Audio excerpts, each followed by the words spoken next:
దేవుడు నివసించే స్థలంలో ఒకవేళ నీవు ఉపేక్షించుకునేటువంటి మనసు నీకు లేకపోతే దేవుడు చెబుతున్నాడు, ఒకవేళ నేను నన్ను వెంబడించే వ్యక్తిగా నీవు నా చేత పిలువబడాలనంటే వీటిలన్నింటినీ విడిచిపెట్టి నన్ను వెంబడించు అంటున్నాడు. దేవునికి స్తోత్రం. ఒకవేళ మన ఘనతను బట్టి, మన ధనాన్ని బట్టి, మనకున్న ఆస్తులను బట్టి మనం గర్విస్తే దేవుడు ఇష్టపడ్డాడు.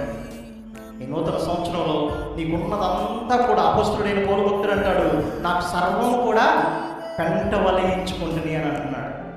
ఏది కూడా ఆయనకు అవసరం లేదు, ఆయన కావాల్సింది ఒక్కటే, ఆయనతో ఉంటానే. హల్లెలూయా.